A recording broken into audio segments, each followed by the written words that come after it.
se debe a la permeabilidad que tienen para los iones, se debe también a la disponibilidad que hay de proteínas canales, y entonces es por eso que apenas hay una repolarización de una célula cardíaca e inmediatamente empieza a iniciarse una nueva despolarización. ¿Sí? Ahora bien, decíamos, si esto es propio de todas las células eh, cardíacas, ¿sí?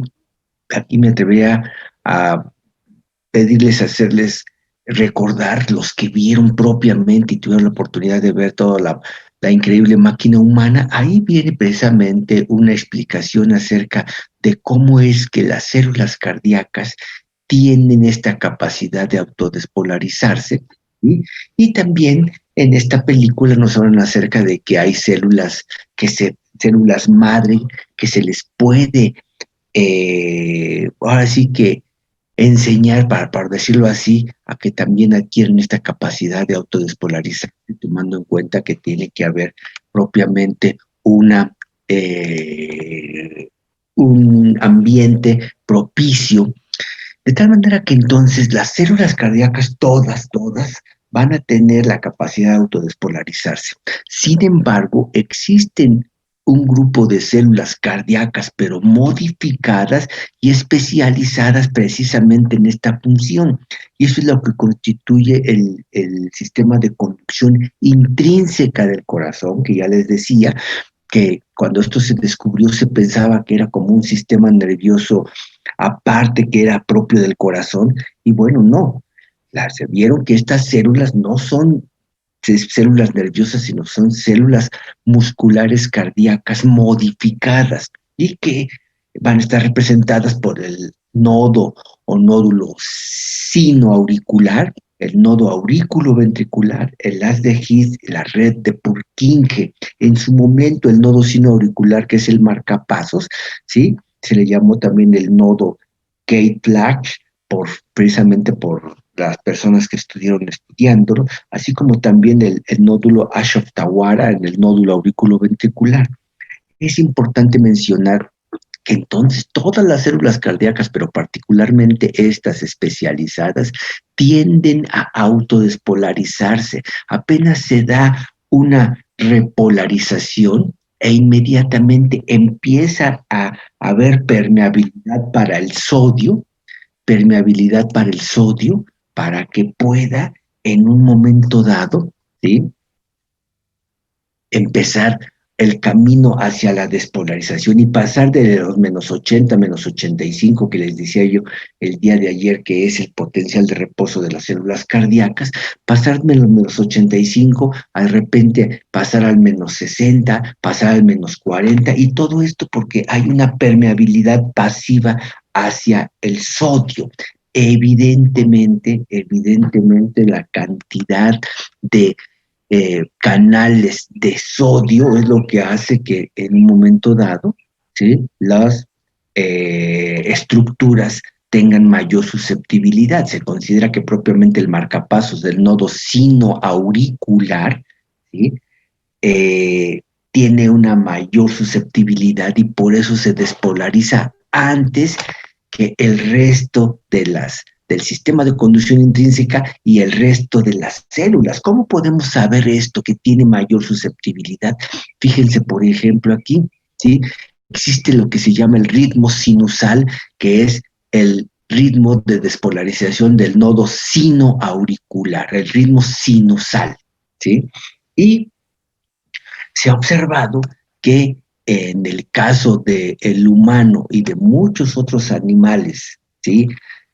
Domésticos, por ejemplo, la frecuencia de despolarización automática del nodo sinoauricular oscila entre los 60 y los 80 eventos por minuto, ¿sí? Se ha observado que si por alguna circunstancia en un animal vivo o en un animal experimental, si por alguna circunstancia deja de funcionar el nodo sinoauricular, el marcapasos, Quien toma la batuta es el nodo auriculoventricular.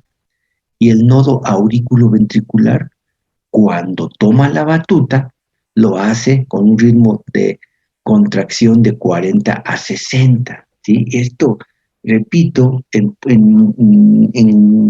pacientes reales, cardiópatas, ¿sí? Se llega a dar, en donde el marcapasos ya no está funcionando de manera correcta y ahora quien toma el mando es el nodo auriculoventricular. Pero vean a qué frecuencia ya lo hace. También es cierto que experimentalmente, esto sí es difícil llevarlo a cabo en un individuo vivo, pero experimentalmente si también se bloquea el nodo auriculoventricular, ahora sí, el ritmo, ¿sí?, del el haz de His está alrededor de los 25 a 35 contracciones por minuto. Evidentemente, esto pues, puede ser ya incompatible con la vida en el caso del humano, en donde la frecuencia ya es muy baja y la verdad es que entonces tendría que ser un individuo que estuviera totalmente en reposo y que no estuviera realizando ninguna actividad, porque lo hemos visto y lo sabemos también, lo hemos vivenciado, el hecho de que tan pronto estamos en reposo y tenemos una X frecuencia, tan pronto empecemos a tener actividad física, esta frecuencia se va acelerando. Y evidentemente en individuos que tuvieran una frecuencia tan baja sería muy difícil que enfrentaran las necesidades que demanda el hecho de que un individuo tuviera una actividad física X. ¿Sí? Eh, por otro lado, así como el nodo sinoauricular tiene una mayor densidad de canales para el sodio, para el calcio, ¿sí?, para que pueda ser tan susceptible de trabajar de manera acelerada, también es cierto que estas mismas estructuras al mismo tiempo tienen baja velocidad de conducción y esto lo vamos a ver en el dromotropismo. ¿Sí? Por otro lado, es importante mencionar y también recordar que la frecuencia de contracción cardíaca, la frecuencia del trabajo cardíaco, puede ser modificada o influenciada por el sistema nervioso autónomo, el simpático y el parasimpático. Se, se sabe que el parasimpático, cuyo mediador químico es la acetilcolina, y a nivel del corazón los receptores son muscarínicos, ¿sí? El parasimpático lo que hace es incrementar la permeabilidad para, para iones de potasio y de esta manera conduce a una hiperpolarización. Y al conducir a una hiperpolarización se hace menos excitable el tejido y por lo tanto late con menos frecuencia. Y esto es lo que llamamos un cronotropismo negativo. Cuando hay influencia del simpático, ¿sí?, a través de la adrenalina y noradrenalina y sobre los receptores beta, acuérdense que el corazón solamente tiene receptores beta, ¿sí? Entonces, estos receptores beta lo que hacen es precisamente facilitar la actividad de los canales de sodio y los canales de calcio para estimular la despolarización y de esta manera, ¿sí?, provocar un cronotropismo positivo. ¿Sí?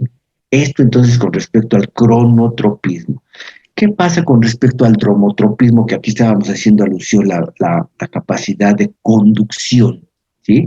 El sistema de conducción intrínseco, ¿sí?, por ejemplo, si hablamos acerca de el nodo sinoauricular, ¿sí?, se va a comunicar con el nodo auriculoventricular a través de lo que se llaman vías internodales. ¿Sí?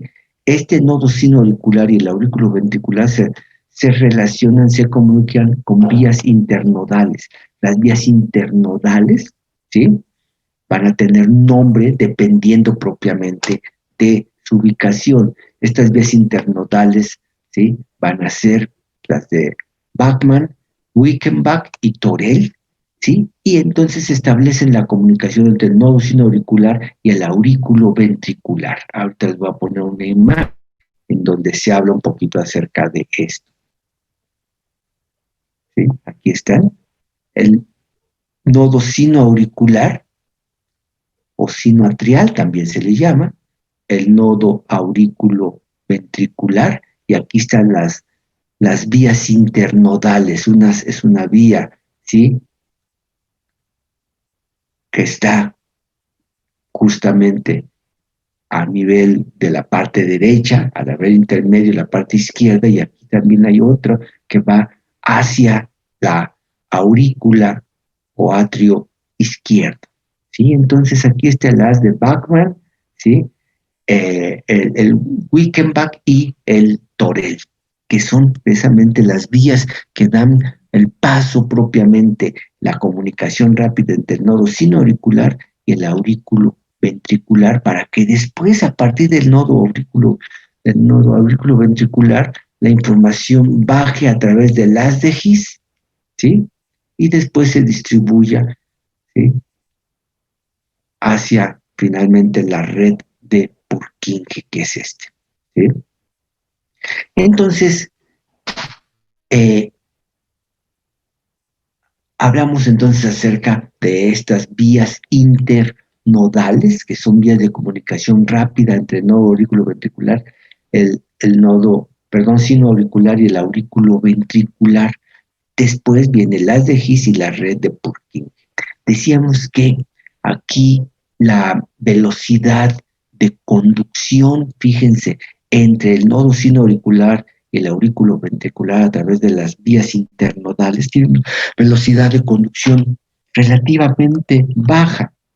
Aquí estamos hablando del dromotropismo, la conducción, la velocidad de conducción, ¿sí?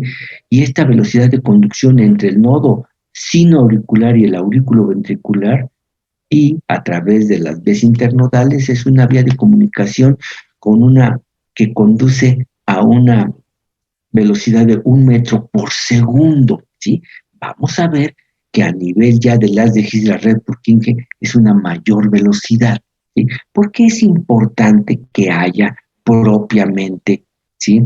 Una velocidad lenta entre aurículos y ventrículos? Bueno, existe lo que se llama precisamente, por un lado, la sincronía auricular, ¿sí?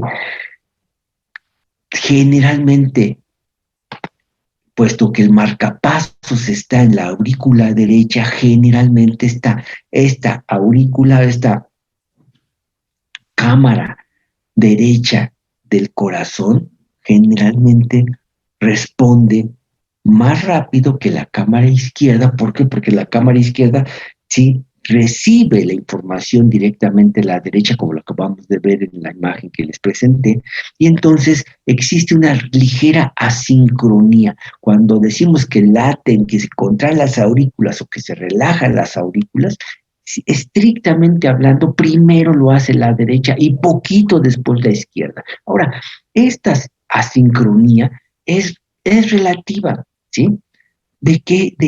Cuando yo les digo que la derecha lo hace primero y la izquierda después, pues realmente son fracciones, créanme, fracciones de segundo, ¿sí?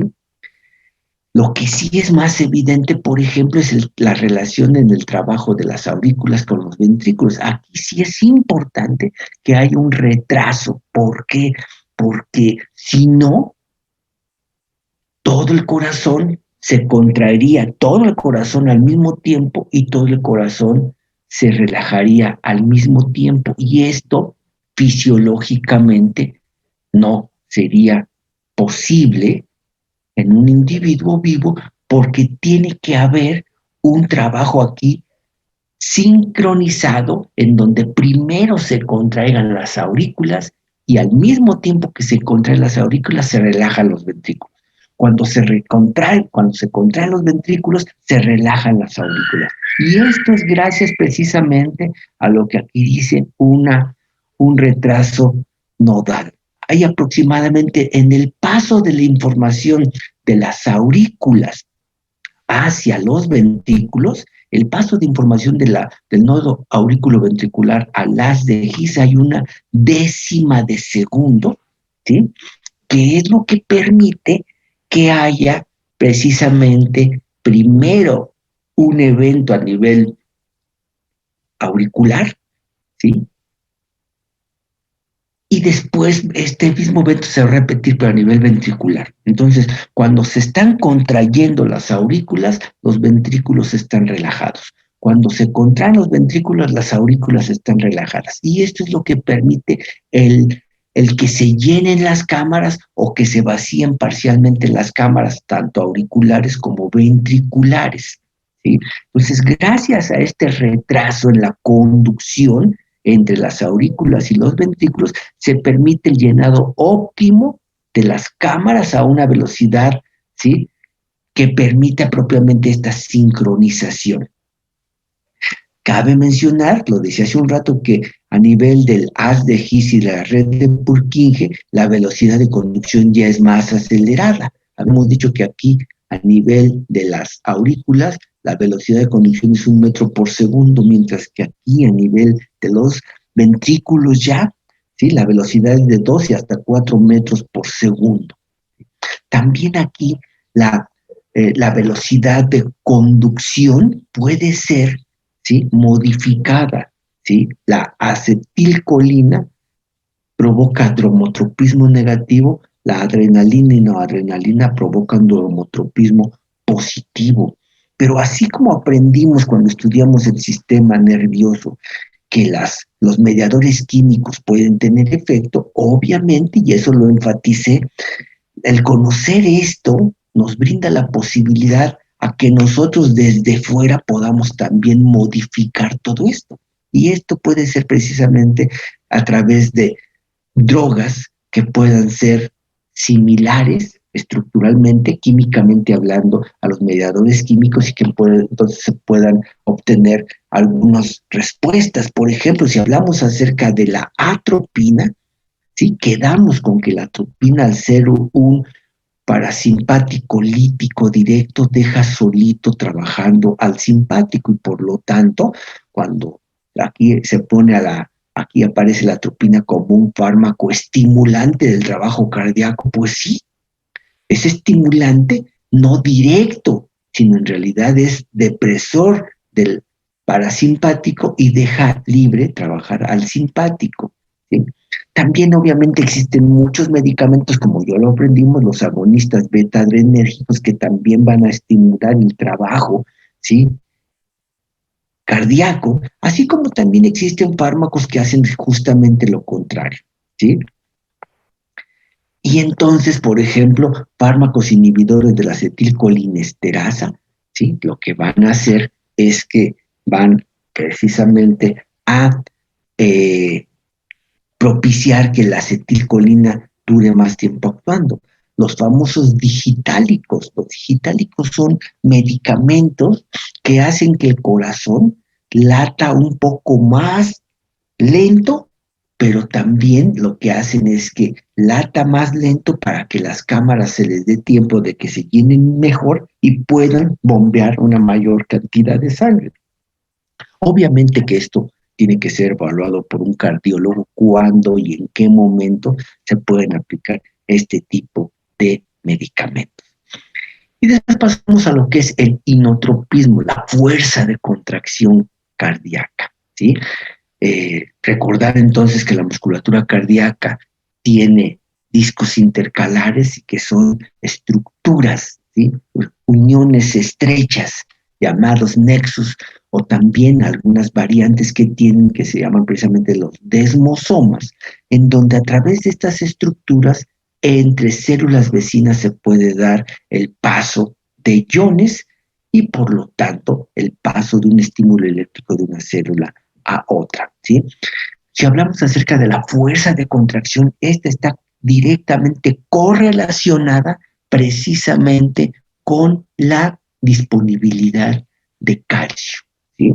Cuando nosotros hablamos acerca de que el corazón late con más fuerza, es decir, el inotropismo, ¿sí?, late con más fuerza, es porque dispone de más calcio. cuando late con menos fuerza, es cuando dispone de menos calcio, ¿sí? Entonces aquí lo podemos ver. Dice aquí el calcio clave para el acoplamiento, excitación, contracción de los cardiomiocitos, ¿sí? Ya sabemos que en el caso de la musculatura cardíaca, para que se contraiga, tiene que haber participación del calcio, ¿sí? Tanto intracelular, ¿sí? Como también calcio extracelular. El calcio extracelular entra por los túbulos transversos, los sistemas T, ¿sí? Y a nivel intracelular es liberado precisamente por las cisternas del retículo sarcoplásmico. Y ahora aquí vemos cómo cuando está en franca actividad del corazón, aumenta la concentración molar de calcio y como cuando está en reposo disminuye la concentración molar de calcio dentro del citosol de los cardiomiocitos, ¿sí? Pues bueno, precisamente cuando hablamos acerca de que hay una sustancia que puede estimular la fuerza de contracción del corazón, lo que hace es incrementar la disponibilidad de calcio, ¿sí? Y entonces este calcio es el que va a permitir que el corazón se contraiga con más fuerza. De hecho, esto experimentalmente, si yo tengo un corazón aislado, ¿sí? Y le pongo en la solución que está bañando al corazón aislado, le pongo, ¿sí? Una solución rica en calcio, empieza a contraerse con mayor fuerza. Y si le pongo exceso de calcio experimentalmente, puedo provocar paro cardíaco en sístole. El corazón se queda parado, pero contraído. Y esa es la prueba de que a más calcio yo le dé al corazón, este va a contraerse con más fuerza, ¿sí? Y viceversa también es cierto, entre menos calcio yo le proporcione al corazón, este va a latir con menos fuerza. Esto también hay que correlacionarlo con lo que vimos en las clases de endocrinología y en donde decíamos tenemos hasta hormonas especializadas en aumentar los niveles de calcio o disminuir los niveles de calcio. Y ahí hablamos de la PTH, y ahí hablamos de la vitamina D3 activa, y ahí hablamos de la calcitonina. Entonces, todo esto está correlacionado y nos permite explicarnos cómo se da este trabajo a nivel del corazón, ¿sí? Ahora bien, decíamos, el corazón entonces es una doble bomba, no es una bomba solita, ¿sí? Porque si fuera una bomba sola, diríamos que todo el corazón se relaja al mismo tiempo y se contrae al mismo tiempo. Y no es así. Es una doble bomba porque las aurículas, ¿sí? Funcionan a un ritmo y los ventrículos a otro ritmo. Y esto es lo que hace que el corazón tenga entonces el ciclo cardíaco, ¿sí? En cada ciclo cardíaco, cada vez que late el corazón, ¿sí? Vamos a observar propiamente, ¿sí? Que existe cada vez que nosotros decimos se contrajo el corazón, de lo que estamos hablando es de la contracción ventricular, ¿sí? Que es la contracción intensa que permite la salida de la sangre, ¿sí? Hacia las arterias, hacia las arterias, hacia la arteria aorta o hacia la arteria pulmonar. Acuérdense, y ustedes lo estudiaron seguramente con mucho detenimiento en anatomía, cómo precisamente, ¿sí? Las aurículas reciben sangre, ¿sí? De las venas. Las, la aurícula derecha recibe sangre de las venas sistémicas, ¿sí? Que van a precisamente las venas cavas que van a llevar sangre hacia la aurícula derecha, ¿sí? Las venas pulmonares llevan sangre, en este caso sangre arterial, hacia la aurícula izquierda, ¿sí? Ahorita vamos a analizar poco a poquito este evento en donde se recibe la sangre y en gran medida por una fuerza de gravedad, ¿sí? La sangre que llega hacia las aurículas cae hacia los ventrículos. Y al final hay una ligera contracción auricular para llenar a los ventrículos. Y una vez que se llenan los ventrículos y estos se contraen, expulsan la sangre, el ventrículo izquierdo hacia la aorta y el ventrículo derecho hacia la arteria pulmonar, ¿sí? Y esta es la manera en la cual se da la circulación en el corazón, ¿sí? Y es la forma en la que precisamente el corazón podemos concebirlo como una doble bomba, ¿sí? Primero funcionan las aurículas, que terminan con una contracción, ¿sí? Y después esta contracción auricular permite el llenado completo de los ventrículos y una vez que ya se terminó esta contracción auricular, viene su relajación porque ahora viene la contracción ventricular. Cuando se contraen los ventrículos, teóricamente, ¿sí? La misma cantidad de sangre que se manda por la aorta es más o menos la misma cantidad de sangre que sale por la arteria pulmonar, ¿sí? Repito, teóricamente los volúmenes que se expulsan, ¿sí? Son teóricamente los volúmenes similares y estos volúmenes los vamos a analizar más adelante cuando veamos lo que se llama el gasto cardíaco, ¿sí? Ahora bien, si bien la cantidad de sangre que sale expulsada, ¿sí? Hacia la aorta y hacia la arteria pulmonar, si bien el volumen es equivalente, lo que hay que resaltar como diferencia es que el ventrículo izquierdo, para poder sacar esta cantidad de sangre, tiene que vencer una mayor resistencia, ¿sí?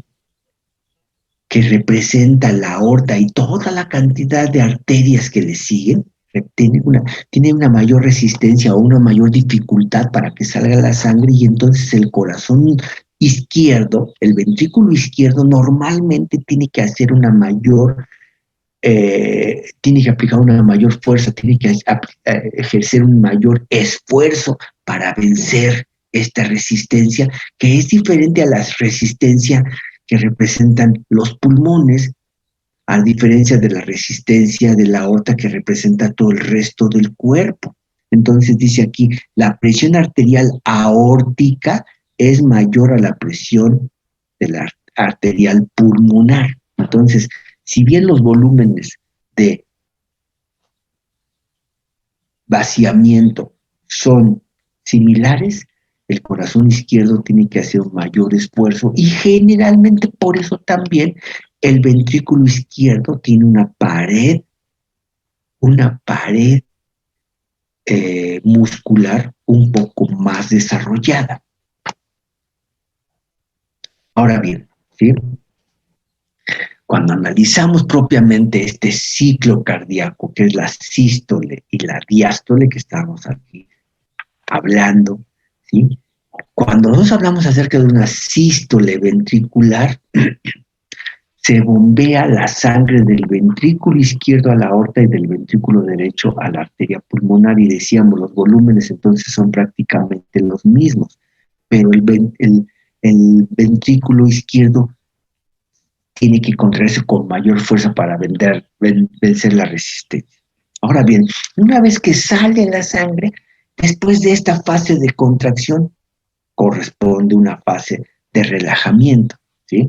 Y durante esto se llama la diástole ventricular, fase en la que los ventrículos reciben la sangre proveniente de los atrios o de las aurículas, como consecuencia en parte por la fuerza de gravedad y después por una discreta sístole ventricular, lo que les decía aquí, ¿sí? La sangre que llega al atrio o aurícula, ¿sí?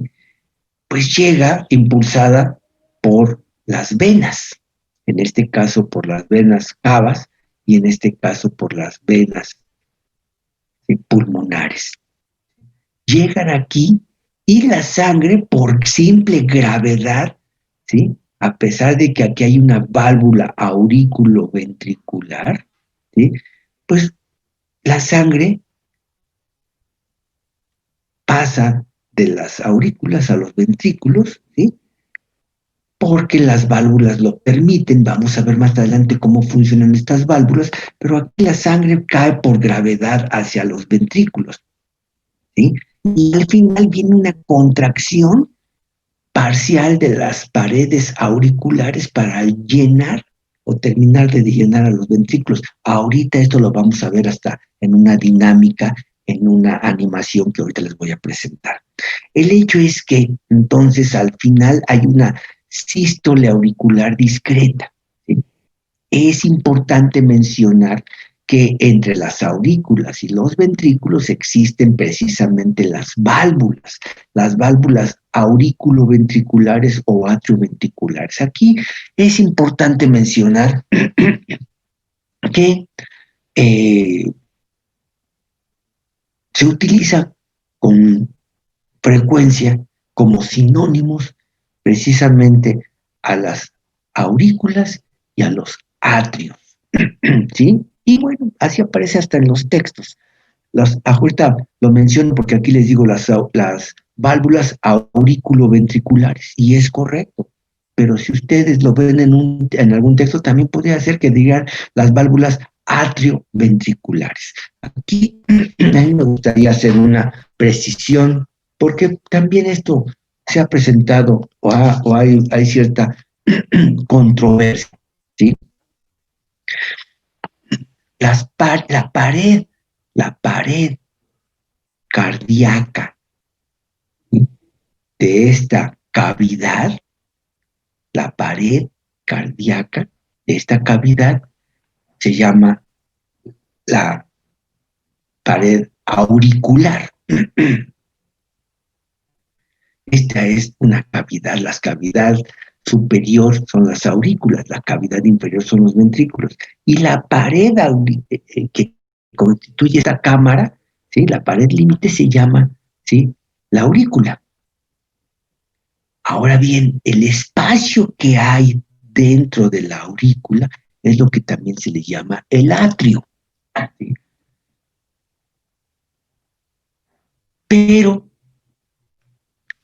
hay quienes simplemente dicen que la aurícula ya no es sinónimo. Yo les quiero preguntar porque, bueno, finalmente también estas palabras nos tenemos que correlacionarlos con algo que sea para nosotros común. Por ejemplo, ¿sí?, independientemente de las creencias de cualquiera de ustedes, si nosotros hablamos acerca, por ejemplo, de un templo católico, por ejemplo, ¿sí?, si nosotros hablamos acerca de un templo, de una iglesia, ¿sí?, que así está mal llamado, por así se le llama también, vamos a la iglesia, ¿sí?, que en realidad es un templo. En el templo está propiamente el sitio específico y a su alrededor está el atrio. ¿Qué es el atrio? Es un espacio que está previo al templo propiamente dicho, ¿sí? Es un espacio.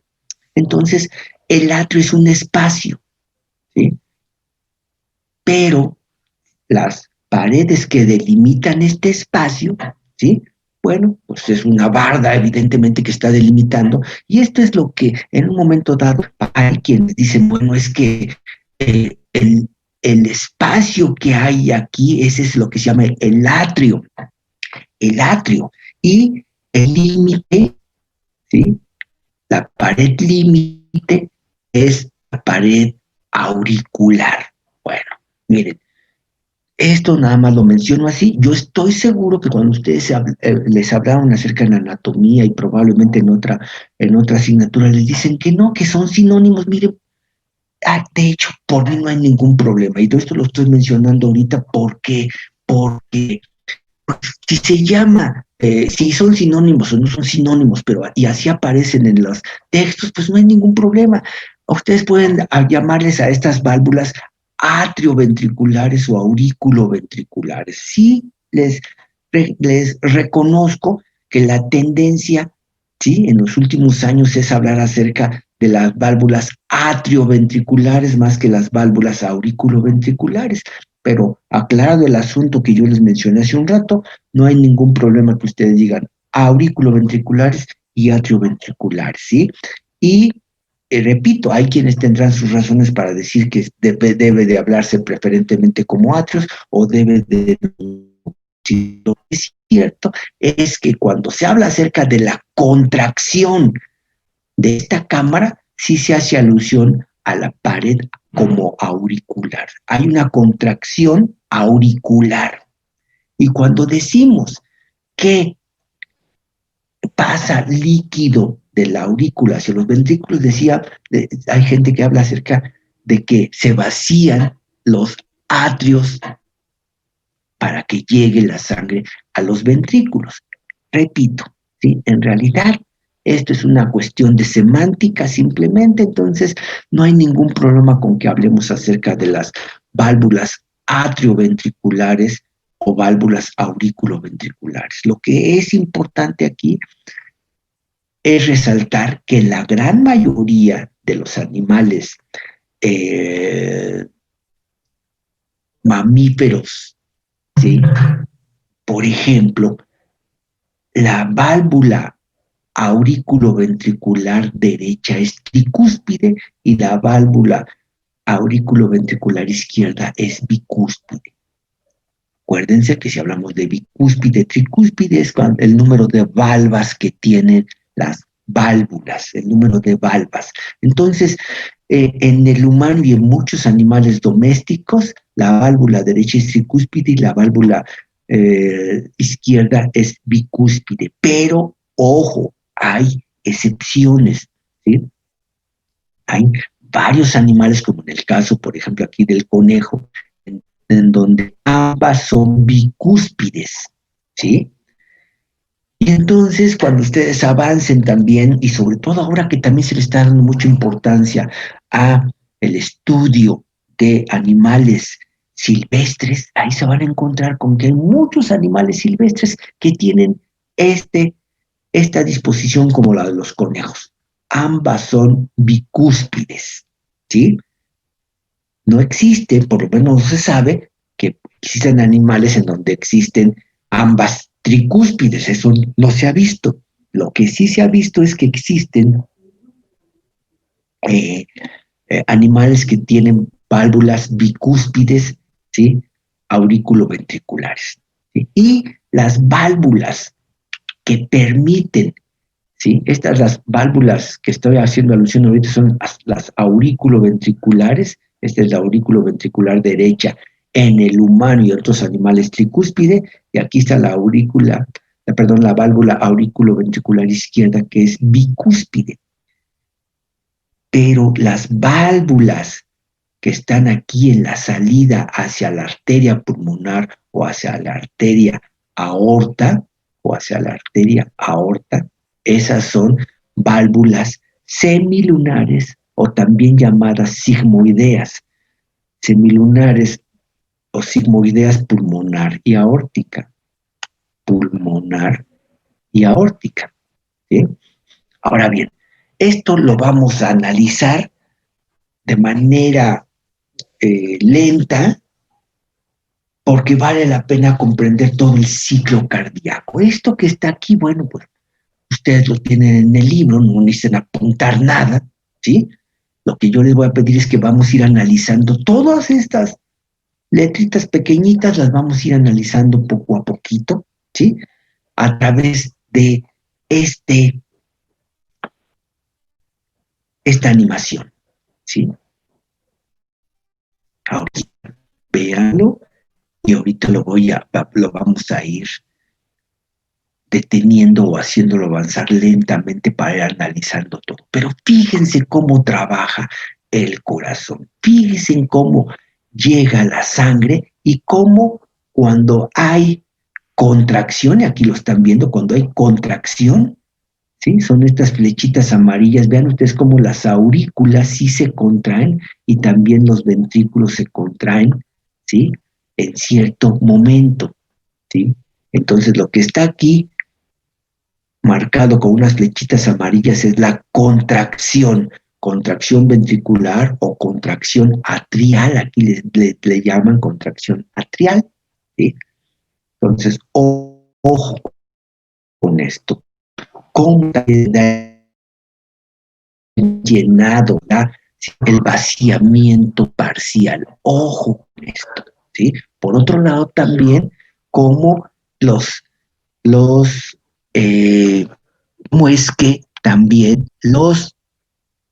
las cavidades cuando se vacían tienen una interacción importante, las válvulas para poder cerrar, ¿sí? La sangre, y ahorita lo vamos a analizar. Cierre de las válvulas va a generar sonidos, y aquí lo vamos a correlacionar con el primer sonido,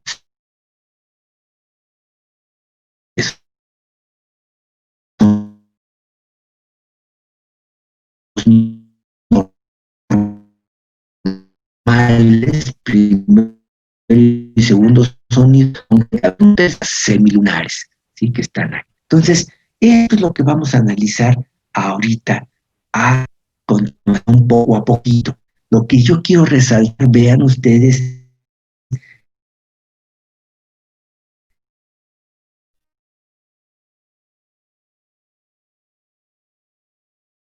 esta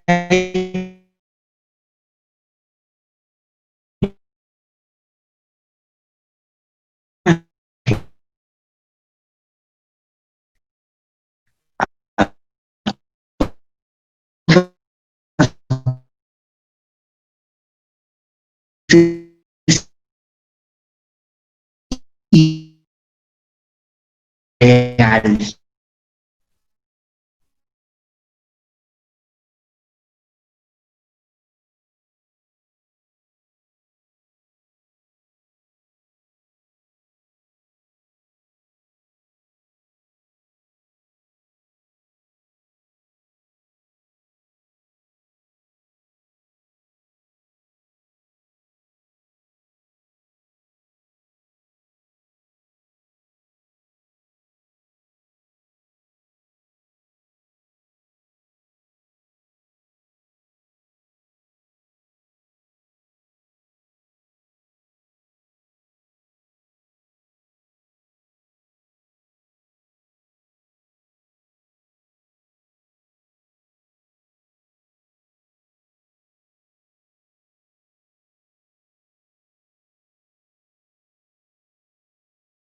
Hola, perdón, tuve problemas con el internet, ¿sí me escuchan?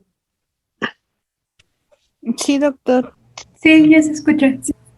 Ok, discúlpenme, pues estaba yo hablando y de repente se me falló el internet. Déjenme nuevamente conectar, por favor, la, la imagen que les estaba yo proyectando. Ok, aquí ya lo están viendo todos, perdón. Sí, Bueno, entonces una disculpa, les digo, el internet me sacó de repente.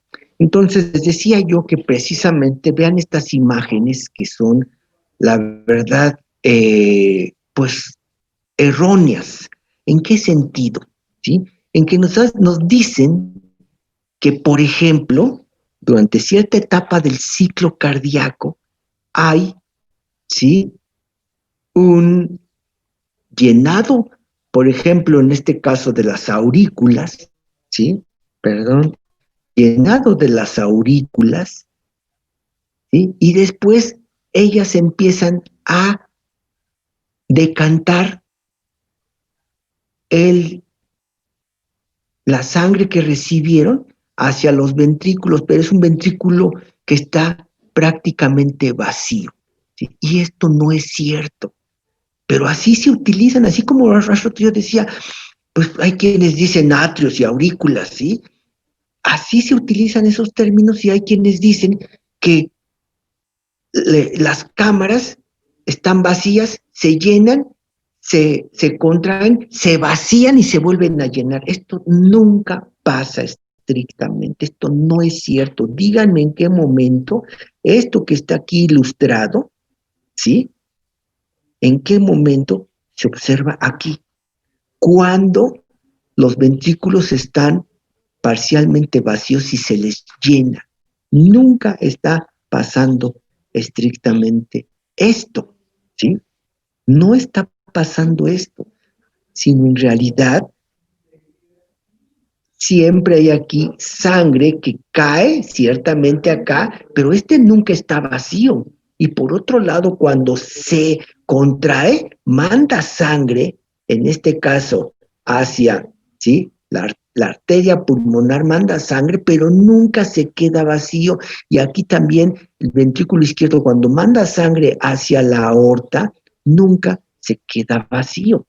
Esto entonces es pertinente el aclararlo porque, repito, este tipo de ilustraciones, tratando de ser muy ilustrativo, muy explícito, a veces hacen este tipo de ilustraciones y que nos causan eh, pues cierta inquietud, porque dicen, a ver, entonces, ¿cómo es posible que aquí se dio el llenado, pero entonces estas cámaras estaban vacías? Y bueno, en un sistema cerrado, perdón, esto implicaría que esto estuviera lleno, pero entonces de aire. Y si estuviera lleno de aire, entonces habría como una embolia gaseosa, ¿sí? Y si no estuviera lleno de aire, entonces tendrían que las paredes estar cerradas, ¿sí? Entonces, esto no es cierto, esto no es posible. Por eso es que, ¿sí? Es pertinente que nosotros analicemos propiamente cada uno de estos elementos que aquí están ejemplificados, pero que, repito, los vamos a tratar de analizar poco a poquito. Y para esto voy a ponerles un video justamente de esta misma información, pero ahora es un video que lo puedo yo manipular y puedo estarlo deteniendo. Entonces, ahora vamos a ver esto. Vamos a analizar, ¿sí? Estos eventos tienen,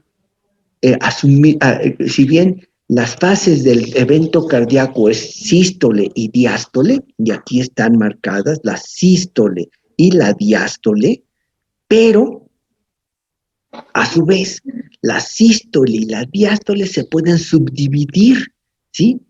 En fases que vale la pena analizar paulatinamente. Y entonces aquí dice, sístole y diástole, fases y dinámica de las válvulas, ¿sí? Vamos a ver, vamos a comenzar con la sístole auricular o atrial también llamada, ¿sí? Después continuamos con la contracción ventricular isovolumétrica, ahorita lo explicamos, la eyección ventricular rápida, la eyección ventricular lenta, también llamada protodiástole, la relajación isovolumétrica, el llenado ventricular rápido y la diástasis, ¿sí? Esto es exactamente lo mismo que está aquí puesto, ¿sí? Aquí en esta parte baja están estas fases que ahorita acabo yo de mencionar, ¿sí? La sístole atrial, la contracción isovolumétrica, la eyección rápida, etcétera, etcétera, hasta terminar con la diástasis. Entonces, esto es lo que vamos a analizar a continuación, ¿sí? Fíjense, ahorita lo voy a leer como está aquí, que ustedes, insisto, ustedes ya lo tienen ahí en el libro, no tienen que anotar nada, ¿sí? Pero lo voy a mencionar así, lo vamos a leer, enfatizamos en algunos aspectos y ahorita lo vemos en el video, ¿sí? Entonces, es importante mencionar que eh, pues ahora sí que estas fases en las cuales se subdivide a la sístole y a la diástole cardíaca, estas fases tienen una duración promedio, ¿sí? Que pues son aplicables al humano y a muchos animales como los bovinos, como los cerdos, ¿sí? Como los perros, ¿sí? Los tiempos de duración de estas fases son muy similares. Fíjense, la sístole auricular o atrial, que es una contracción leve, va a durar aproximadamente 0.11 segundos, ¿sí? De una vez les aclaro, de una vez, aquí nada más les menciono esta cuestión de los tiempos para que tengan una idea de que son tiempos muy breves. Para nada, por favor, de una vez les digo, para nada. Ustedes tienen que aprenderse nada de esto en un examen. No les voy a decir, a ver, dígame, ¿cuánto dura la contracción ventricular isovolumétrica? Por favor, ¿y eso qué importancia tiene? Es importante a la hora de analizarlo, pero para que se lo aprendan, pues no tiene ningún caso. Entonces, ojo con esto. Analizamos entonces estas fases que nos dice aquí, y la fase de la sístole auricular o atrial tiene una duración de 0.11 segundos, ¿sí? Durante esta sístole auricular atrial, las válvulas auriculoventriculares están abiertas y las válvulas semilunares están cerradas, ¿sí? Y aquí esta fase corresponde, como dice aquí, a la última fase de llenado ventricular, ¿sí? Y es lo que vamos a ver a continuación, ¿sí? Déjenme ver si no se me va otra vez el internet. Voy a ponerme en una posición apropiada para poder manipular correctamente el video. Permítanme, espero que no se me vaya otra vez la conexión.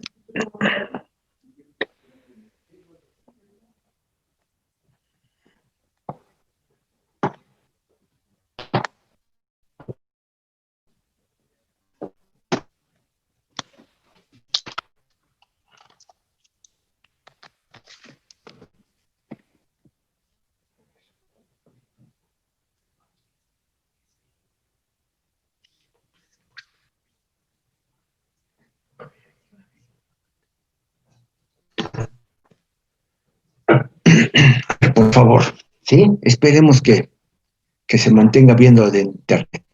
Y les decía entonces, ojo con esto, ¿sí? Aquí está la fase de la sístole auricular o atrial y ya vieron cómo precisamente qué comportamiento tienen las aurículas, perdón, las válvulas auriculoventriculares y las válvulas semilunares. Ahorita lo vamos. Después viene la contracción ventricular isovolumétrica. ¿Qué significa isovolumétrico? Iso igual, volumétrico, volumétrico que tiene el mismo volumen. Fíjense que hay un punto, y ahorita lo vamos a ver, un punto en donde empieza a contraerse el ventrículo, pero a pesar de que ya se está dando este trabajo de contracción, el volumen sigue siendo el mismo.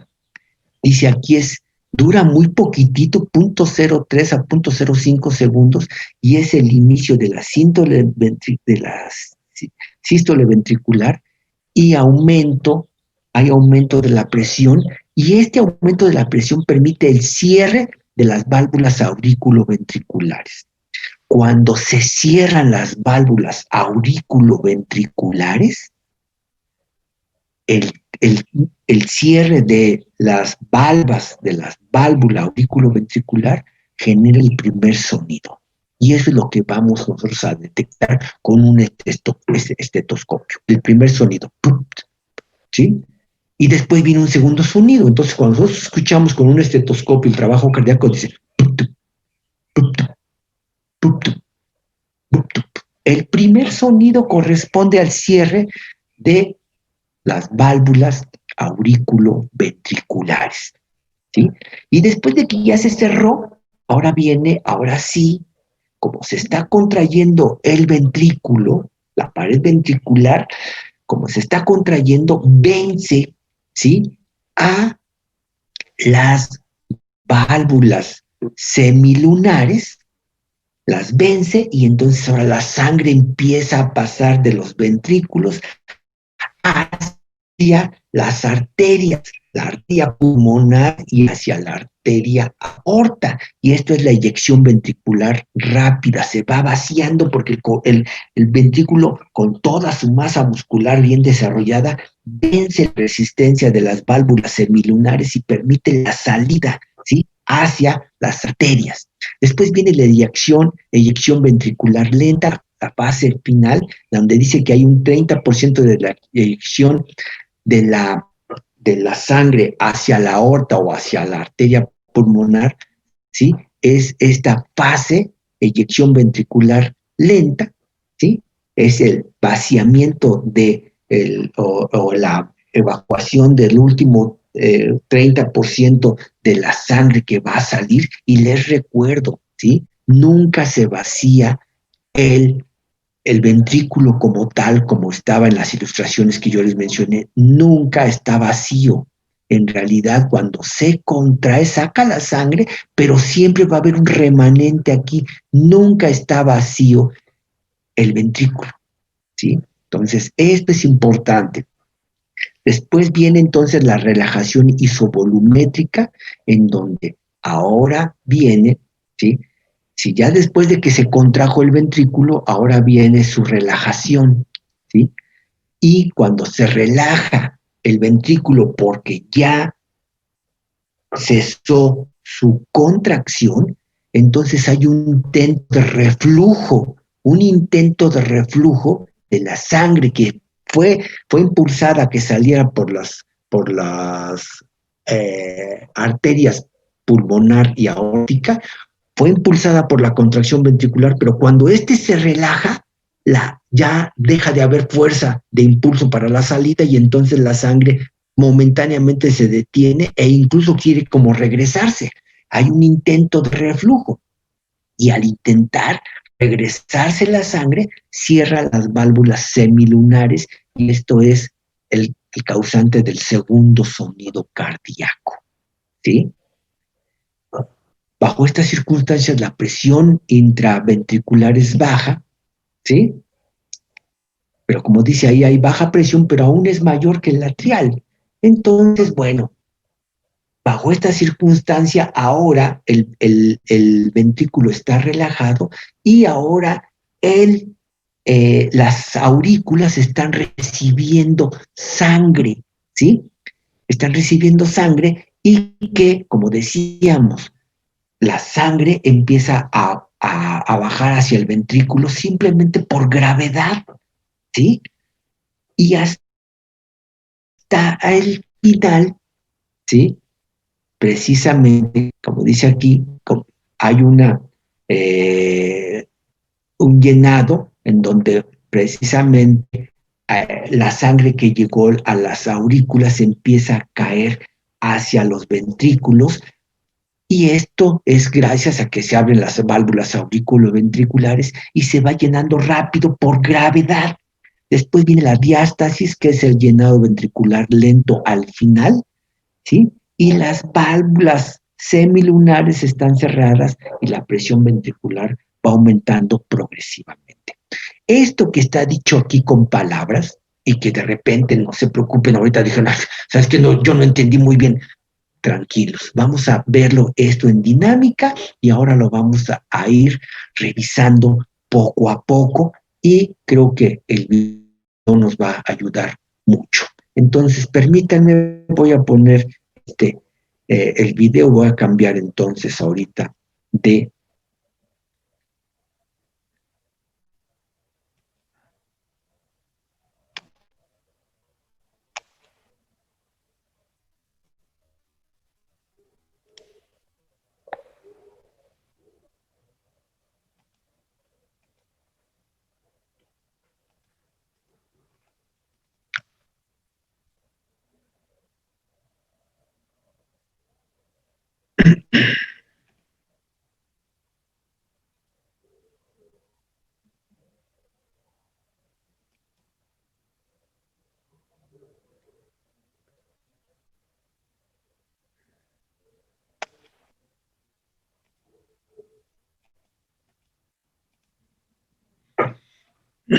Ok, ¿todos están viendo el video? Sí. Ok, bueno, entonces ahora fíjense, lo que acabo de describir lentamente ahí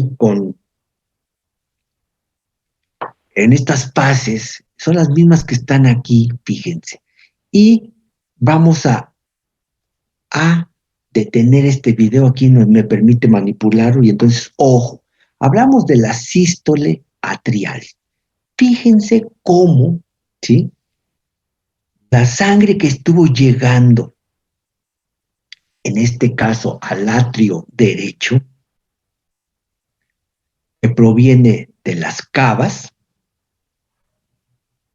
llega aquí al atrio y en buena medida, solito por gravedad, está llenando el ventrículo derecho.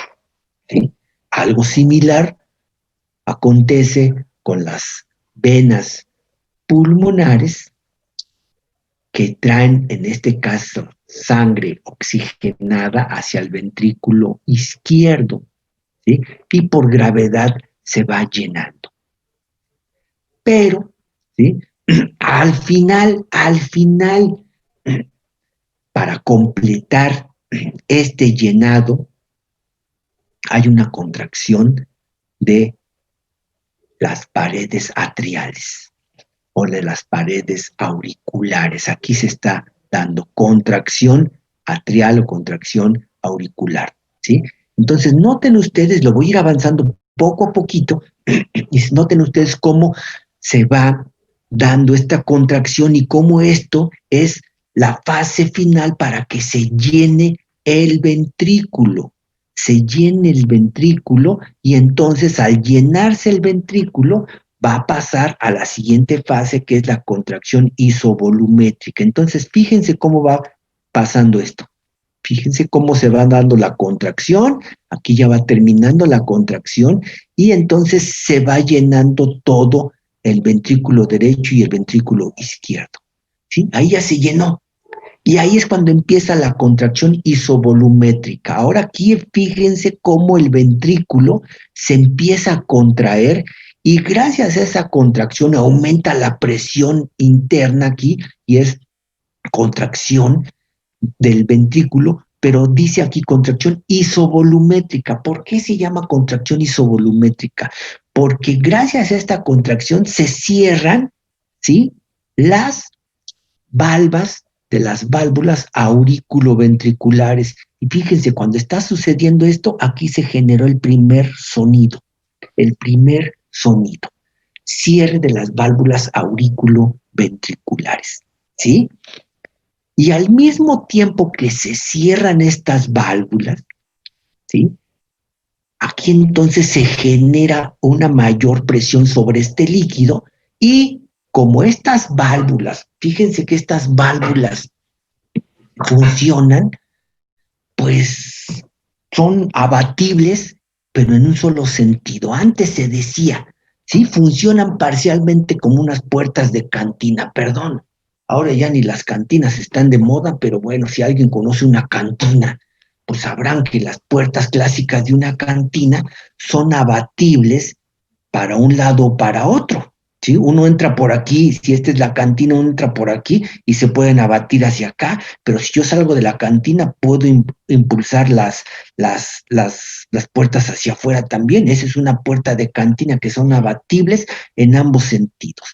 Aquí, estas válvulas son abatibles solamente en un sentido. Entonces, si me regreso tantito, ¿sí? Si me regreso tantito, ¿sí? Yo estoy aquí recibiendo aquí, el ventrículo está recibiendo la sangre porque la puerta es abatible, las valvas de las válvulas son abatibles hacia adentro, como quien dice, ¿sí? Y entonces entra sangre y sin ninguna dificultad pasa hacia el ventrículo. Pero cuando el ventrículo se va llenando, la misma sangre hace presión y las valvas son impulsadas entonces, ¿sí? por este volumen de sangre que fue llenando, las valvas son impulsadas hacia afuera y en el momento en que se tocan se genera el primer sonido, ¿sí? Pero estas valvas ya no pueden ser abatibles ahora hacia afuera. Aquí se mantienen, gracias a que unas cuerdas tendinosas que están aquí, ¿sí? Que no están representadas en este esquema, pero que hay unas cuerdas tendinosas. Permiten, ¿sí? Que las válvulas van a poderse abrir hacia adentro, pero no pueden proyectarse hacia afuera. Entonces, cuando se da este cierre, se genera el primer sonido y es la contracción isovolumétrica. Isovolumétrica porque a pesar de que se empezó a contraer el ventrículo, el volumen sanguíneo sigue siendo el mismo, por eso es contracción isovolumétrica. Pero obvio, entre más se contraiga el ventrículo y como no hay chance de que la sangre regrese a las aurículas, la única vía de salida es en este caso a la arteria pulmonar si estamos hablando del ventrículo derecho o hacia la arteria aorta si estamos hablando del ventrículo izquierdo. Y aquí otra vez las valvas de estas válvulas semilunares funcionan también, como lo dije aquí, parcialmente como unas puertas de cantina, abatibles hacia allá, pero no abatibles en sentido contrario. Entonces aquí cuando se está contrayendo el ventrículo, se hace presión, se cierran las válvulas auriculoventriculares y se abren las válvulas semilunares. Y entonces empieza a pasar sangre y se empieza a vaciar, pero hay una fracción de segundo que es muy, muy breve, en donde hay una contracción isovolumétrica, ¿sí? Se empieza a dar la contracción y el volumen sigue siendo el mismo. Pero inmediatamente pasamos a la siguiente fase. Cuando ya se abre esto, deja de ser una contracción isovolumétrica porque la sangre ya ahora empieza a pasar de los ventrículos hacia las arterias. Y en ese caso ya viene lo que se llama la eyección rápida, la salida de la sangre rápida, lo cual en los textos que yo les mencionaba hace un rato dicen, es cuando se están vaciando los ventrículos. Pues no, pues, o se está vaciando, pero solamente parcialmente. Y a esto es lo que se llama la eyección rápida, sale la sangre. Y sale la sangre porque vencieron a estas válvulas semilunares, sale la sangre hacia los pulmones o sale la sangre hacia la circulación general por la aorta. Y esta es la eyección rápida. ¿Sí? Vean ustedes, y todo es producto de la contracción ventricular. Estas flechas amarillas que me están diciendo que hay una contracción ventricular. Seguimos avanzando, ¿sí? Seguimos avanzando y después vamos a caer en la eyección reducida o eyección lenta. Y es en la fase final en donde ya rápido salió primero la sangre, pero después la fase final ya es un poquito más lento porque ya estos vasos, ¿sí? Están llenos de sangre y además están tratando de vencer la resistencia, que significa que pasen hacia conductos cada vez más pequeños. En este caso, hacia las vasos pulmonares y en este caso hacia, ¿sí? El resto del cuerpo, que la aorta se va a ir subdividiendo por vasos arteriales progresivamente de un calibre cada vez más lento. Entonces, al principio fue el vaciamiento rápido producido por esta contracción ventricular y al final, pues, hay un vaciamiento un poquito más lento. Seguimos avanzando y después viene justamente, ¿sí? Fíjense, cuando termina aquí la contracción ventricular, cuando termina, la sangre trata como de regresarse y esto hace que las válvulas semilunares se cierren. Y en el momento justo en que se cierran, se genera el segundo sonido, ¿sí? Entonces aquí está. En el momento en el que se cerraron, se generó el segundo sonido. Ahí está. Entonces, el segundo sonido corresponde al cierre de las válvulas semilunares. ¿Sí? Y en el momento en el que se cierran, momentáneamente, ¿sí? El volumen que quedó de sangre, y noten ustedes, insisto, que los ventrículos nunca se vaciaron del todo, como están en las ilustraciones que les mostré, nunca se vaciaron. Entonces hay un vaciamiento parcial, pero siempre se quedan con cierta cantidad de sangre, un cierto remanente. Por eso hay una relajación isovolumétrica. Los ventrículos están relajados y con un mismo volumen de sangre que fue el remanente. Y como es una cantidad relativamente constante, entonces se llama relajación isovolumétrica. ¿Sí? Seguimos avanzando. ¿Sí? Y como ya está relajado el ventrículo, ya no está ejerciendo fuerza, pues ahora la sangre que sigue llegando a los atrios, solita por gravedad, se acumula aquí y por gravedad va a bajar hacia el ventrículo venciendo la resistencia de las válvulas auriculoventriculares y entonces ahí de manera automática empieza a llenarse otra vez el ventrículo, los ventrículos.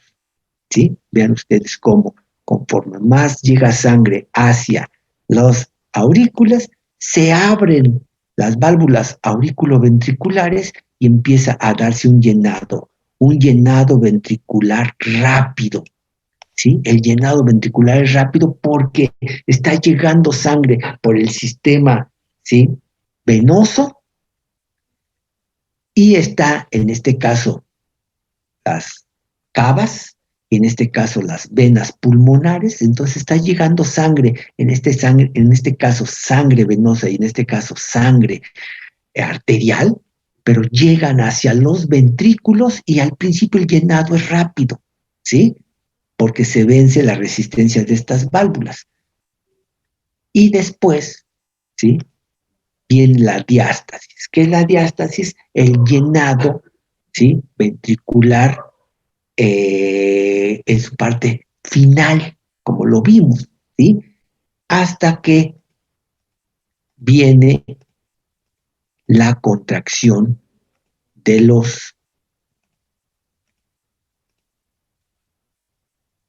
de las aurículas o atrios, y entonces es la fase final y es así como comenzamos la dinámica, ¿sí?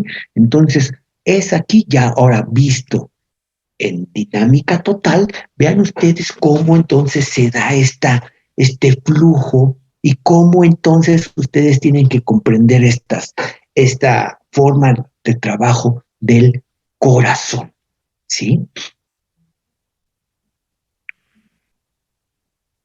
Ahora bien, más adelante correlacionaremos también todo este trabajo, ¿sí? No solamente con los sonidos, que repito, aquí los sonidos importantes y constantes en todos los animales van a ser el sonido 1 y el sonido 2. El sonido 1, repito, el cierre de las válvulas auriculoventriculares, el sonido 2, cierre de las válvulas semilunares, ¿sí?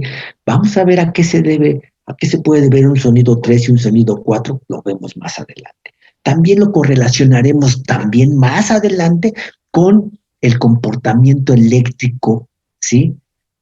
Registrado o registrable del corazón, que es un electrocardiograma. Y ahí vemos precisamente que hay, lo veremos, ¿sí? Un electrocardiograma y ustedes ya a nivel de laboratorio pues lo habrán analizado. Existen las curvas electrocardiográficas, la curva P, el complejo QRS y la curva T. Nótese que la P, ¿sí? Es la contracción de las aurículas, ¿sí? Y justamente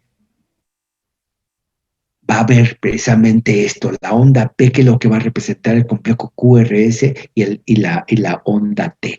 Y vamos a relacionar estos eventos, ¿sí?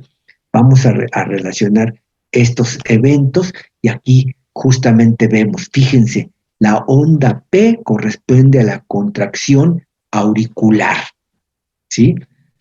Seguimos avanzando. El complejo QRS corresponde a la contracción ventricular y a la relajación auricular, ¿sí? Seguimos avanzando y la onda T corresponde precisamente al relajamiento de, las, de los ventrículos, ¿sí? Esto lo vamos a analizar más adelante, ¿sí? Por otro lado, también asimismo, haciendo uso propiamente de esta imagen, vean ustedes aquí lo que es la presión sanguínea medida en milímetros de mercurio, la presión de la aorta. La presión de la aorta más baja es de 80 milímetros de mercurio y cuando se contrae el ventrículo, le impulsa hasta 120 más o menos, 118, 120 milímetros de mercurio. ¿Sí? Cuando se está contrayendo los ventrículos, ¿sí? A nivel de la aorta hay una presión de hasta 120 milímetros de mercurio y después, obviamente, que vuelve a declinar y vuelve al siguiente ciclo a pasar de el reposo ventricular de 80 milímetros por milímetros de mercurio, pasa hasta 120. Esto lo vamos a ir analizando. Obviamente que entre más se contraiga el ventrículo y más presión haya, el volumen sanguíneo, ¿sí? Dentro del corazón baja. Y después se vuelve a llenar el corazón y vuelve a subir, ¿sí? Entonces, todo esto es lo que a través de este video nos permite analizar y esta es la representación justamente de lo que acabamos de ver. ¿Hay alguna pregunta aquí? ¿Hay algo que quisieran, ¿sí? Que revisáramos con detenimiento o se entendió todo esto, toda esta dinámica? Sí se entendió, profe. ¿Sí? Bueno, entonces repito, miren, esto es entonces lo que está descrito de manera paso por paso, pues en el libro, y ustedes ya lo tienen escrito, entonces ahora, repito, ¿sí? Creo que con esta dinámica se tiene una comprensión mucho más clara de lo que está ahí escrito. Entonces, bueno, si no hay ninguna pregunta, entonces ahora vamos a regresarnos a nuestra serie de diapositivas.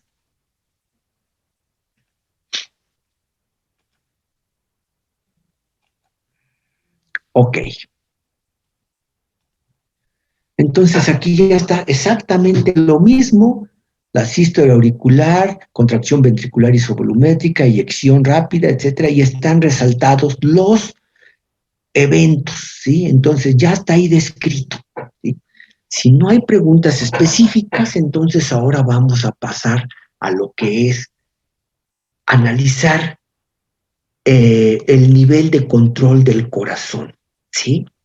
Fíjense que el corazón, dada su complejidad, dada su eh, importancia vital evidentemente para el organismo. Ya les comentaba en otra ocasión, el corazón, desde que se constituye y empieza a funcionar y empieza a latir, desde antes de que nazcamos, ya está funcionando y va a dejar de funcionar hasta que llegue la muerte, ¿sí? Es un órgano que entonces está funcionando toda la vida de un individuo, ¿sí? Ya vimos ahorita la complejidad que esto representa, el que se llenen cámaras, en que se vacíen parcialmente, en que se cierren ciertas puertas, se abran otras, etcétera, etcétera, ¿sí? Y también esto lo estamos viendo ahorita en reposo. ¿Qué será cuando el individuo está haciendo ejercicio? ¿Qué será cuando el individuo está durmiendo? ¿Qué será cuando el individuo está soportando temperaturas altas? ¿Qué será cuando está soportando temperaturas bajas, como los fríos que estamos padeciendo ahorita? Todo esto son eventos del ambiente que también pueden afectar el trabajo cardíaco. Por eso es que entonces podemos hablar que existen ciertamente niveles de control, ¿sí? Niveles de control de la función cardíaca, ¿sí? Y tenemos que enfatizar, por ejemplo, un primer sistema de control de la función cardíaca es el contar con un sistema de conducción intrínseca y que es en donde está ubicado el marcapasos. En reposo tenemos un marcapasos que nos marca el ritmo de trabajo, ¿sí? En reposo. ¿Sí? Pero esto ya está dado por la naturaleza intrínseca de la musculatura, esto está funcionando, ¿sí? De manera automática.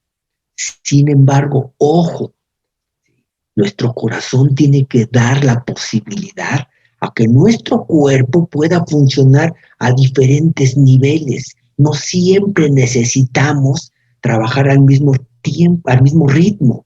A veces se requerirá trabajar de manera muy pausada, a veces al contrario, de manera acelerada.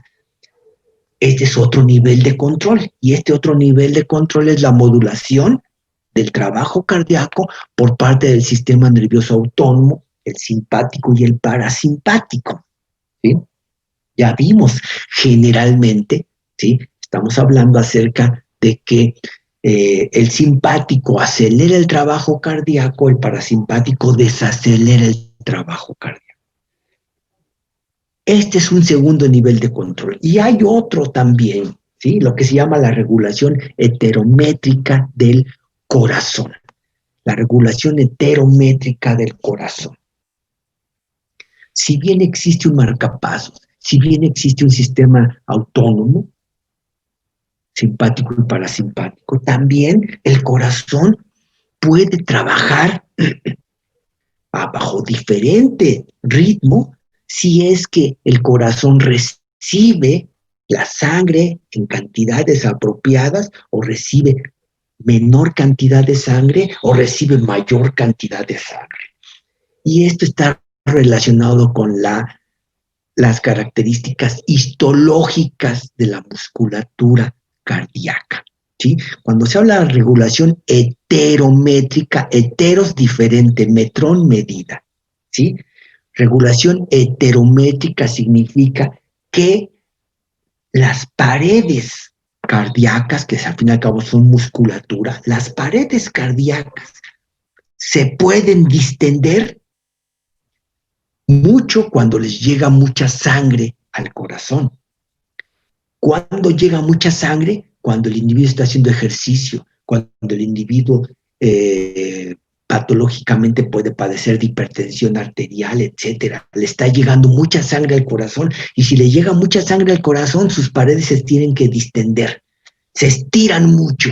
Pero acuérdense que al fin y al cabo, la musculatura cardíaca, ¿sí? Es estriada, al igual que la musculatura esquelética es estriada.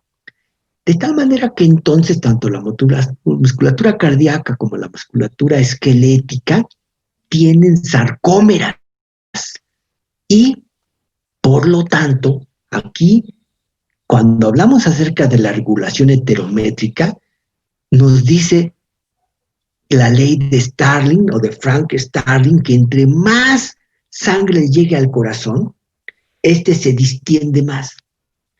Y entre más estiramiento hay de una musculatura estriada, entre más estiramiento, la respuesta es una mayor contracción. Y esto lo vimos en la musculatura estriada esquelética. Decíamos que incluso había lo que es el fundamento de un trabajo sustentado en la tercera ley de Newton, ¿sí? En donde a más estiramiento, más contracción, a más estiramiento, más contracción. Y eso es lo mismo que pasa aquí en la musculatura cardíaca, que sigue siendo estriada, ¿sí?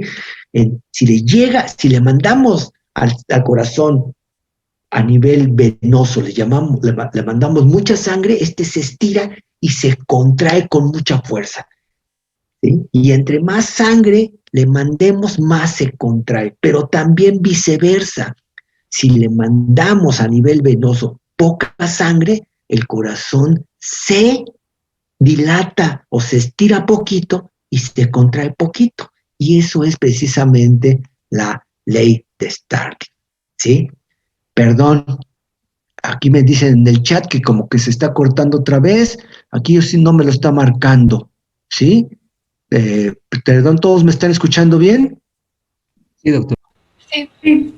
Bueno, puede ser un lapsus de repente aquí del, de la señal del internet, pero bueno, entonces les decía que eso es lo que se llama la regulación heterométrica del corazón. Es una propiedad ya de la musculatura como tal, ¿sí? Si yo le mando al corazón mucha sangre, si hay retorno venoso abundante, el corazón llena sus cavidades mucho, se estira y se contrae con mucha fuerza. Y eso es lo que pasa, por ejemplo, cuando hacemos ejercicio. Y esa es por eso la bondad de hacer ejercicio.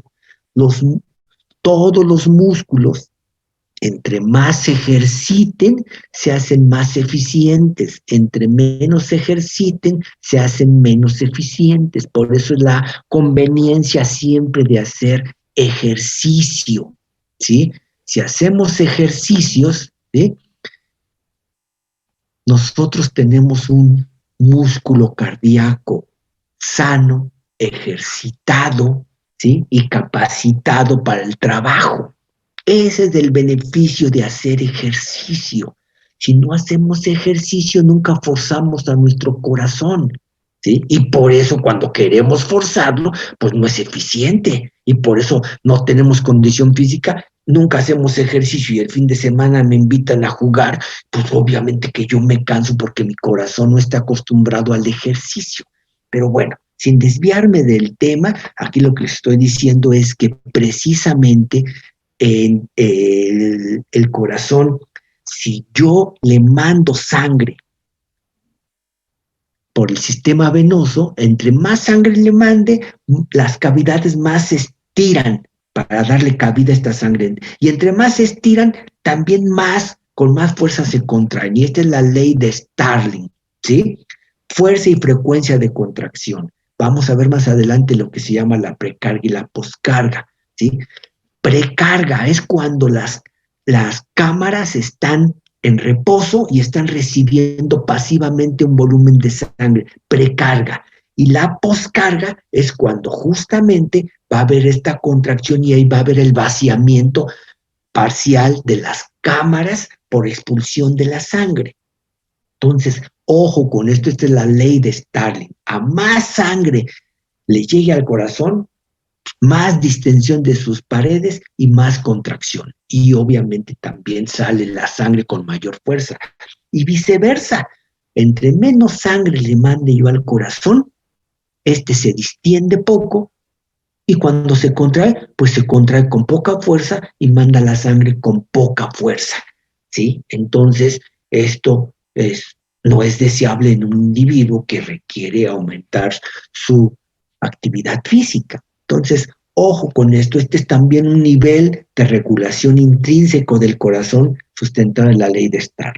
Y por otro lado, también habría que ver que existe propiamente influencia de las hormonas sobre el corazón, ¿sí? Y vimos de manera, aunque sea un poco rápida, ¿sí? Lo que fueron los péptidos natriuréticos, y aquí los vamos a volver a mencionar, ¿sí? Péptidos natriuréticos, hormonas del corazón, ¿sí?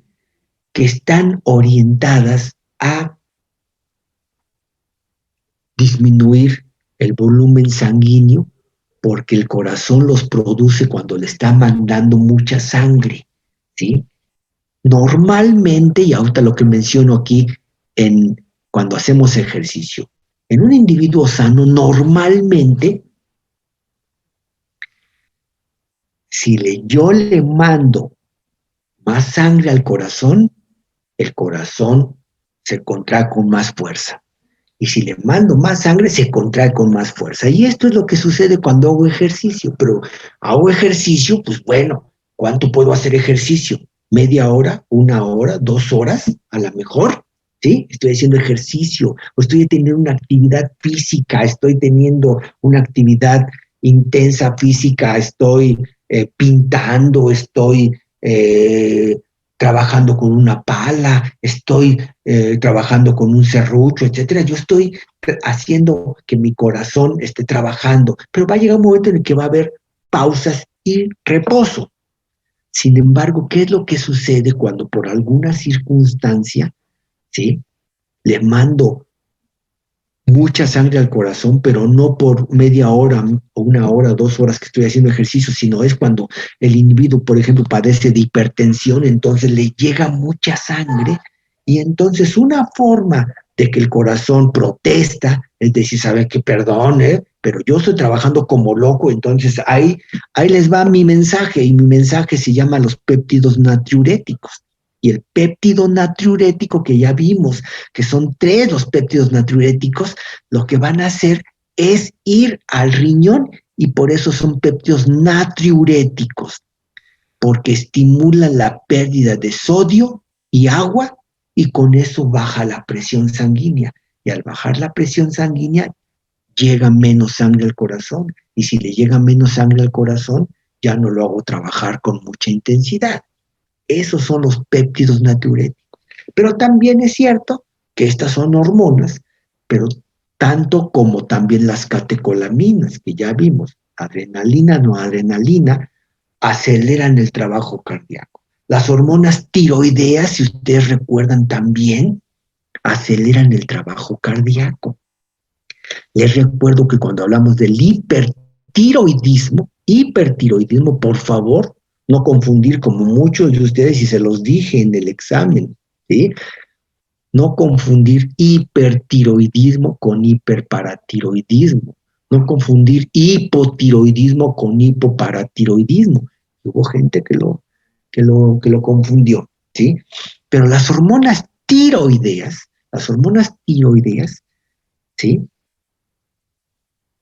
Van a incrementar, ¿sí? La disponibilidad de receptores beta en el corazón.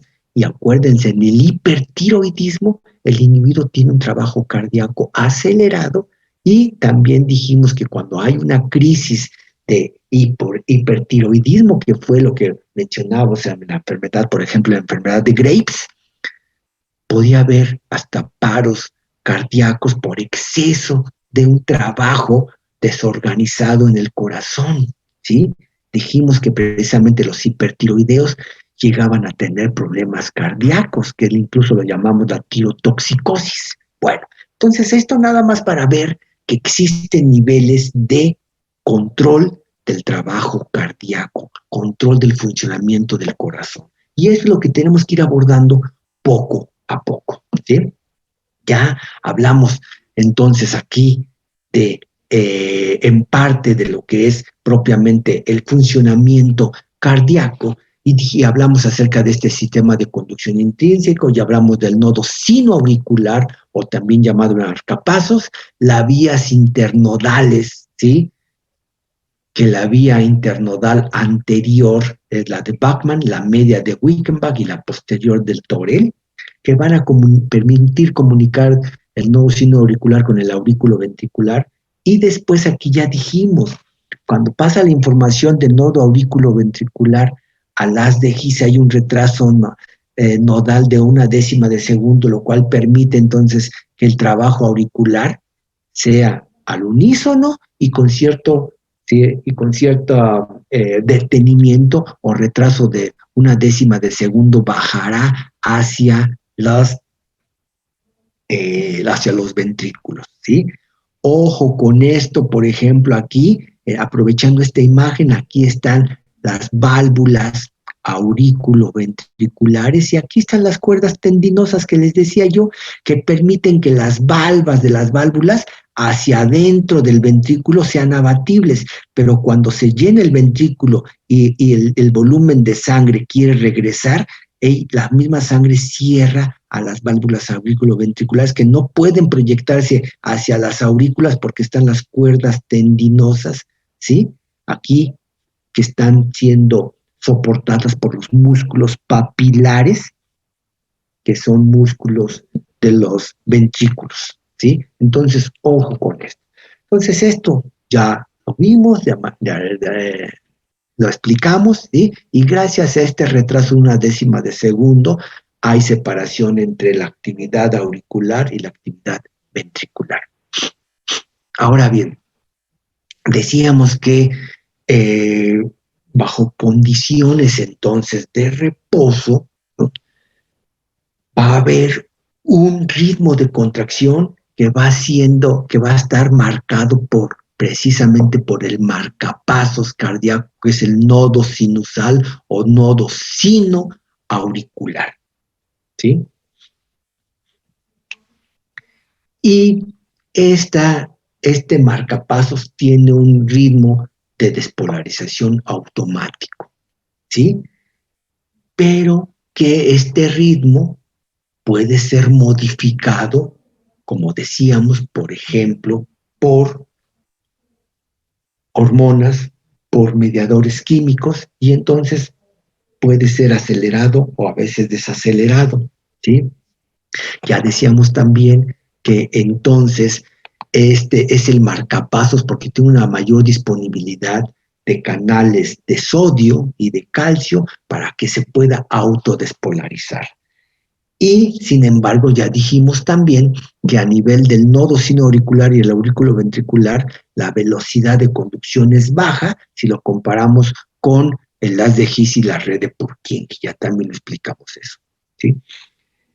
Es importante mencionar que cuando el marcapasos endógeno, el nodo sinusal, deja de funcionar correctamente, para que un individuo pueda llevar a cabo sus actividades, es probable que tenga que ser reemplazado este marcapasos endógeno por un marcapasos exógeno. Y esta es pues otra acción que afortunadamente es una alternativa para que muchos pacientes cardiópatas puedan seguir funcionando, que puedan tener entonces un marcapasos exógeno, ¿sí?, que va a ir marcando precisamente el ritmo de trabajo en una secuencia acorde a la actividad del individuo, ¿sí?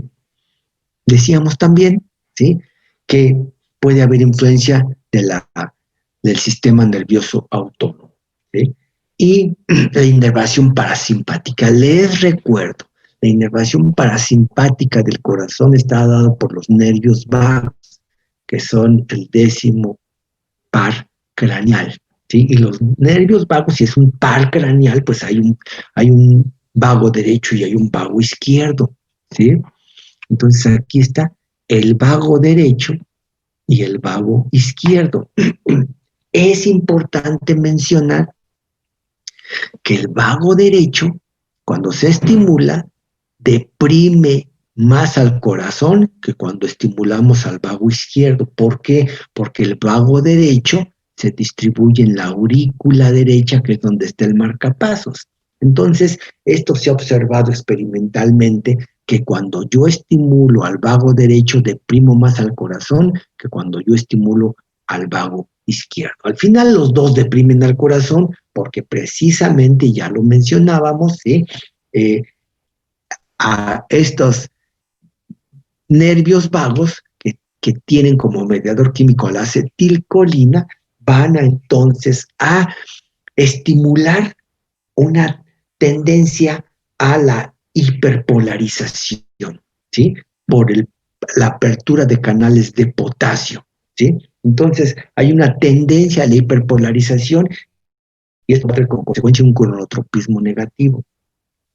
Cuando hablamos de la inervación simpática, acuérdense, ¿cuáles son los nervios simpáticos? Son los que afectan al corazón, son los nervios cardíacos, que son a su vez rama de los cervicales inferiores o en algunos animales de los torácicos superiores, pero son nervios cardíacos, son nervios simpáticos cardíacos, ¿sí? En el caso de muchos animales conocidos, son ramas de los cervicales superiores. En algunos animales menos conocidos es donde se ha observado que también pudiera ser estos nervios llegar de derivados de los nervios torácicos superiores, pero en forma general se dice son entonces los nervios cardíacos simpáticos son ramas de los cervicales superiores. Entonces ahí estos nervios que utilizan a la noradrenalina como mediador químico actúan sobre los receptores beta, ¿sí? Y esto trae como consecuencia, ¿sí?, apertura de canales de sodio y de calcio y van a traer, ¿sí?, finalmente como consecuencia un trabajo de un cronotropismo positivo, ¿sí? En este caso, acuérdense, los receptores del simpático, ¿sí? Estamos hablando de receptores de tipo metabotrópicos, mientras que en el caso de las acetilcolinas son ionotrópicos. Aquí estamos hablando a nivel de la adrenalina de receptores metabotrópicos y que van a tener como consecuencia la liberación de segundos mensajeros. Esto ya lo vimos. Aquí está lo que decíamos hace un rato con respecto a la regulación heterométrica, ¿sí? Y que va a traer como consecuencia también, ¿sí?, un concepto muy importante que se llama el gasto cardíaco, ¿sí? Ojo con esto, ¿sí? Es muy probable que ya para ustedes la palabra del gasto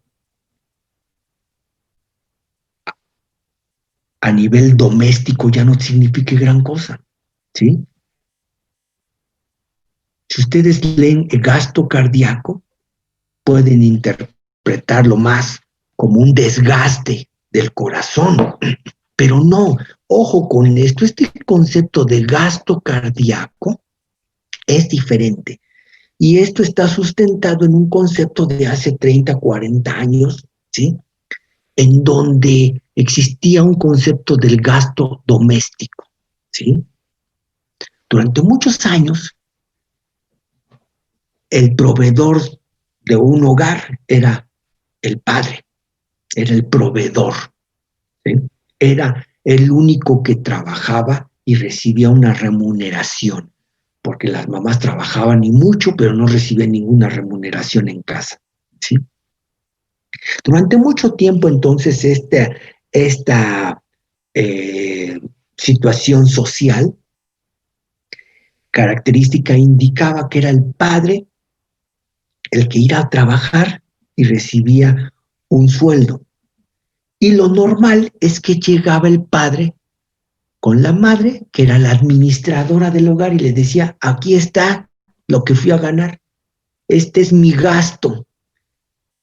Y el gasto era el dinero que fue a ganar el papá, lo recibía la mamá, y ella decía, ok, pues de aquí hay que hacer maravillas porque hay que pagar la luz, hay que pagar el gas, hay que pagar el teléfono y hay que pagar también aquí a lo mejor hasta ciertos servicios extras. En ese entonces no era muy común, pero también podía ser, es que te había que pagar colegiaturas o qué sé yo. El hecho es que eso era el gasto era el dinero que papá llevaba a casa para que la mamá lo administrara. Bueno, entonces, ¿por qué les cuento todo esto? ¿Sí? Pues porque justamente este es el concepto que se tiene cuando se dice el gasto cardíaco. ¿Qué es el gasto cardíaco? Es lo que el corazón dice, a ver, ahí les va sangre oxigenada para que todo el cuerpo pueda recibir no solamente oxígeno, sino también nutrientes. Entonces ese es mi gasto. Lo que decía el papá, aquí traje el dinero para que se pueda funcionar el hogar, es lo mismo que aquí el concepto del gasto cardíaco. Es lo que el corazón aporta y les dice, ok, ahí va la sangre arterial, ¿sí? Para que todo funcione. En ese sentido, este es el gasto, este es un concepto doméstico, ¿sí? Entonces, no se vayan con la idea del gasto cardíaco como de un desgaste del órgano. El gasto cardíaco no es un desgaste del órgano, el gasto cardíaco es lo que el corazón aporta para la circulación. ¿Y esto qué aporta? Sangre arterial, ¿sí? Especialmente si estamos hablando del ventrículo izquierdo, que saca sangre arterial a través de la aorta y la distribuye a todo el cuerpo para que todas las células del cuerpo puedan recibir no solamente oxígeno, sino también una gran cantidad de nutrientes y una gran cantidad también de otro tipo de solutos, ¿sí? Entonces, entiéndase bajo ese concepto el gasto cardíaco, un concepto doméstico. Es la cantidad, dice aquí entonces, gasto cardíaco es la cantidad de sangre bombeada por cada ventrículo por latido, ¿sí? Por unidad de tiempo. Generalmente se acostumbra a expresar la cantidad de sangre que el corazón expulsa por minuto, ¿sí? Ojo con esto, ¿sí? Tomando como referencia aquí al humano, decimos en el humano varón adulto promedio, y ojo, estamos hablando de promedios, ¿sí? Decimos en el humano varón adulto, pues en nuestro México, pues perdón, pero ¿cuál es el promedio?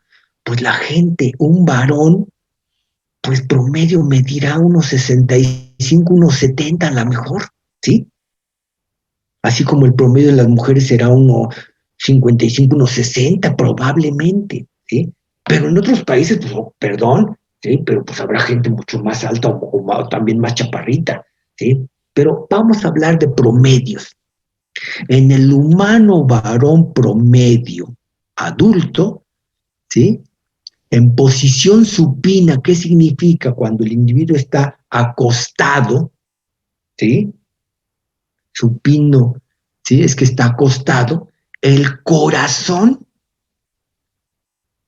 saca como su gasto, saca 70 mililitros cada vez que se contrae. El ventrículo expulsa 70 mililitros de sangre cada vez que se contrae, ¿sí? Es lo que llamamos el volumen de eyección ventricular, 70 mililitros, ¿sí? Que salen hacia la aorta, ¿sí?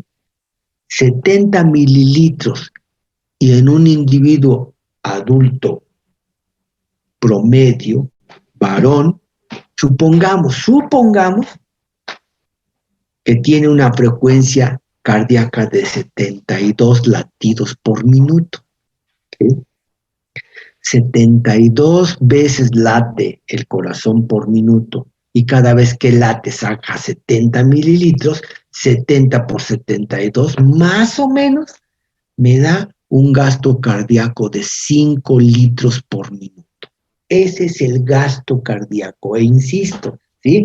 Tienen que entenderlo en el concepto doméstico, es el gasto, es lo que papá llegó con el dinero, lo que fue a ganar y le dice a la mamá, ten, aquí está, y tienes que hacer maravillas con eso porque no hay más, ¿sí? Bueno, sabemos que esto por múltiples circunstancias ha cambiado, que el hombre ya no es precisamente el proveedor, que la mujer ahora también es esto, y estas son otras circunstancias sociales que no vamos a comentar ahorita. Pero durante mucho tiempo así fue concebido. El gasto era lo que ganaba el papá para poder hacer funcionar el hogar.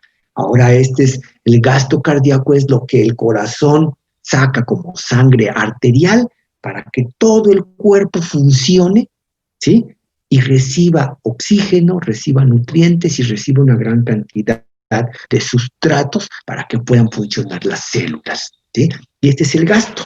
Entonces, ahora, si yo estoy diciendo que en este caso, en el varón adulto promedio, se considera que expulsa el ventrículo izquierdo 70 mililitros por cada vez que se contrae, 70 mililitros, y late 72 veces en promedio por minuto.